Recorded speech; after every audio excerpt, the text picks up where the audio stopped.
space are kind of battling right now, and this is the sea of misinformation out there. Right? Yeah. And it feels like anyone can say anything about a mechanistic process involving human physiology, and people just buy into it. There's a loss of domain expertise almost. Do you know what I mean? Why do you think this is happening? Why do you think there's so much misinformation out there? I think it comes down to,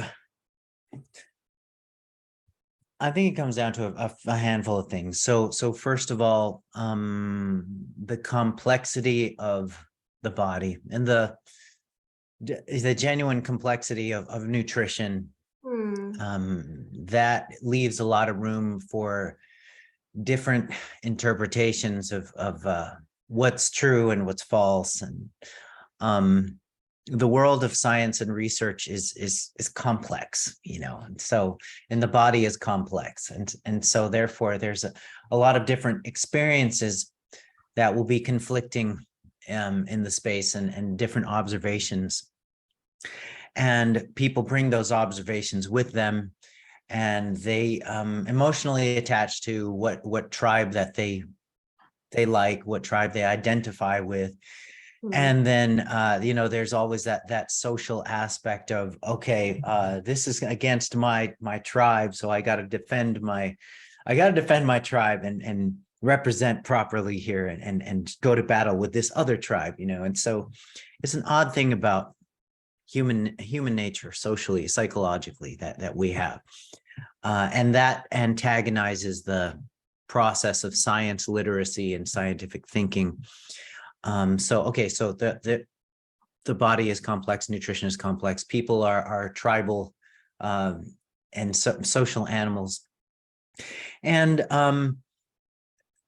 everybody eats. So therefore, people feel they have some sort of dominion over what to tell people in terms of what nutrition is all about. Because if you're in good shape and you're in good health, you will have a tendency to teach and preach what you're doing, the details of what you're doing, and how everybody else should be doing if they want to achieve the level of fitness that and the level of health that I've got, etc.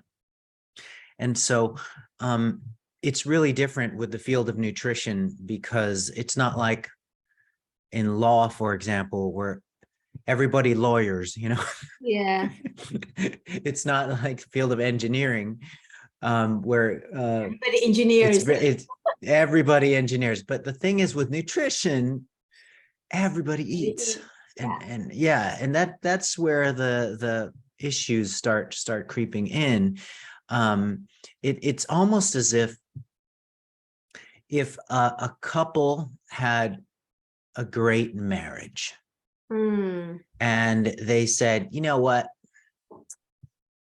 we're experts in marriage, so therefore we're gonna be marriage counselors because we have a great marriage.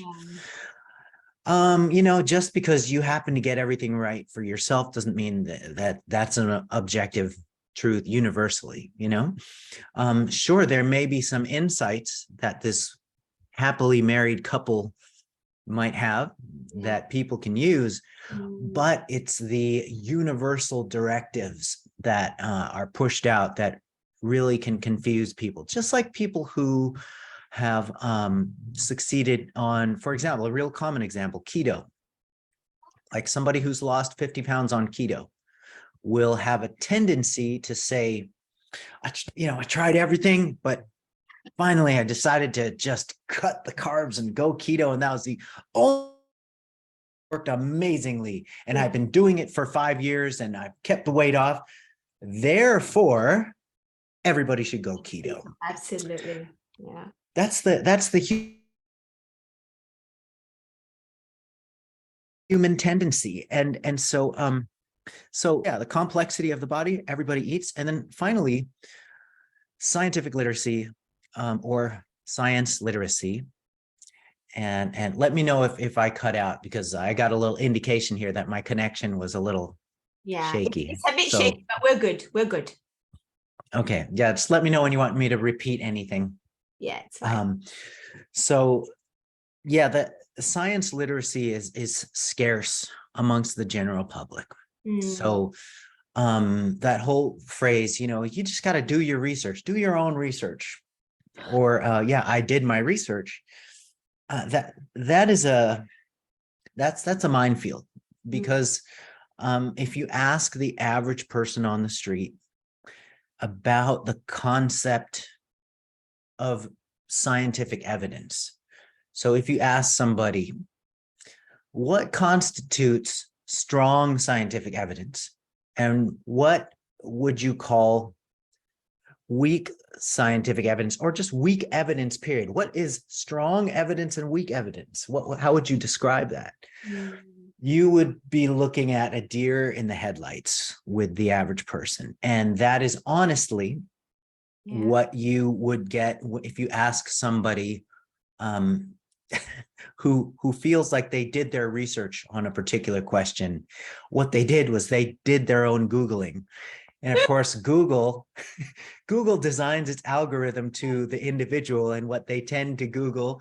And so their search results are just going to be based on what's most relevant to, the shopping or the browsing that person normally does. And so it is a minefield, and the general public does lack science literacy. Most people, they don't know the difference between strong evidence and weak evidence, let alone the difference between a well done study versus a poorly done / poorly designed study for answering the given question.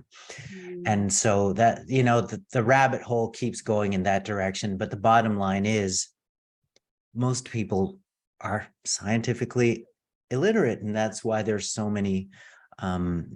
much confusion and so many conflicts going on in the world of nutrition. It's that complexity. It's the fact that everybody eats, and the fact that scientific literacy is very scarce amongst the general public, and even the professionals in the space. They struggle with basic scientific literacy because it's not taught everywhere. Yeah, absolutely. And also the perceived credibility and authority of the person talking, right? Because if someone who's a doctor, even if not in the nutrition space, but he's a doctor, he told me to do this, so it must be correct because they're a doctor. And that just fuels the fire, because it's, it just makes things a lot harder than someone like me who's doing her best to share evidence-based information. Now I have to fight against a doctor almost. And they're like, but he's a doctor. You're not. Do you know what I mean? So that perceived credibility is such an issue, where people don't understand the concept of scope of practice, right? Yes. Oh, absolutely. Yes. And the whole point of having a certain level of scientific literacy is so you can discern between the high quality information and the crappy information, regardless of who is dishing it out. And unfortunately, the best-selling diet books, the majority of them are written by physicians, by doctors. And my hypothesis on why that's true is because doctors are just very natively intelligent people. They're innately intelligent people.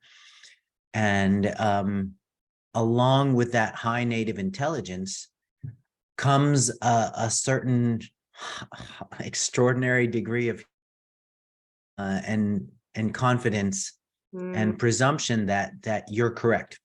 And those naturally would go hand in hand. That's a thing with brilliant people. They think they're brilliant in every department. And so if they dabble in nutrition, oh heck, I'm an authority in nutrition because I'm brilliant, So that's really an issue. And I'm glad that you brought up that issue, because people just trust doctors on face value Yeah, when they shouldn't. they do. They do. So if someone was getting their nutrition information from social media, let's say, what